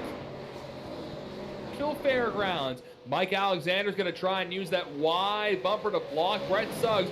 Mike's a little loose on the bottom. Here comes Brett Suggs underneath. He gets the 75 loose. It's a drag race to the start-finish line. Who's going to win round number 1? It's Magic Mike Alexander by a bumper. Oh, baby. Was that ever tight? Then you got to give it up for Suggs. I mean, Suggs did not throw the bumper and was a gentleman there and really made it interesting with a drag race to the finish. Brett Suggs second, Danny Chisholm third, Travis Romo fourth, Jason Goss, nice run for him, finishing fifth, Johnny Fitzpatrick back up to sixth, Chris Roma, Ricky Arbo, Ryan Messer, Mark Williams, rounding out the top 10 this evening. Big win for Magic Mike Alexander. You can see the rest of the field. Corey Hall finishing 13th after working his way back to the top 5. A couple other drivers didn't have as much luck this evening. 26 started tonight's 100-lap main event, and coming out on top is the number 75, Mike Alexander. Big win for him. Tim, you're in here quickly. I know we're running out of time, that we're getting the cues from the director to wrap it up here. What about this first race with the second season of the TCM iRacing series? It was a great start, obviously, with 47 drivers. We had a couple of rough heat races, but it is what it is. But the guy that put on a show at the end, quickly, guys, your winner is in here, Mike Alexander. Mike, do you have a copy? Yeah, I get you, bud. Man, nice win. That was a fun finish between you and Brett. Did you think he had a little something for you at the last lap, or did you figure he may get past me? I had to try and block him a little bit. Yeah, no, he must have had a good long run set. He was a little bit better than me at the end there. I was trying to save tires and save fuel there halfway through the race, and I thought I would have plenty left at the end once the front 2 got together. But Brett had a really good long run set and started coming alive really well. So happy to hold him off. I have to work on it a bit for next week. So you were running out on fuel and your tires were getting pretty worn out by the end? Yeah, I made a little hiccup and didn't put enough fuel in it. So, halfway through the race, I was pedaling it at half throttle, trying just to save enough fuel in case we had a green-white checkered. Well, there you go, man. You got a big win for round number 1. It's great to have you here with the weekly iRacing series. I know you've got your RBR series as well, but anyone you want to say hey to this evening? I just want to thank the guys over at Rev Racing, my family for watching. R&R Kinsman's Auto Salvage, CRF Chassis, Celtic Air Services, McDonald Automotive, the usual suspects. Thank you guys for doing this, and Tim for putting this on. Right on. We'll see you next week. Thanks, Tom. All right, Mike Alexander, big win, a photo finish between himself and Brett Suggs, and Mikey, what a way to wrap up the first race. Yeah, it was definitely interesting, and Mike Alexander always makes it interesting. One of my favorites here in the sim, and would love to get to see him on the real racetrack and see what he has. But unbelievable. That's twice this week I got to hang out with him, and big win. Suggs, power move there at the end, but just not enough. And, you got to give it to Suggs for not throwing the contact, keeping his incident points low. But we're going to be getting on a jet just momentarily and heading out to Kentucky. A quick little note, we will have second and third place interviews next week on the pre-race show. So we will expand a little bit and have Brett Suggs, Danny Chisholm on and give them their little bit of TV time next week. And boys, you guys are getting ready for the Fatheads Cup Series. So we'll say goodnight for those that are watching on TCM. If you want to watch the Cup Series, be sure to head over to Vidane TV. They always put on a good show. Next week, weekly iRacing series, Monday night TCM Live, featuring Craig Slonowhite and a guest to be announced. And he's a big star, so you're going to want to be here for it. Until next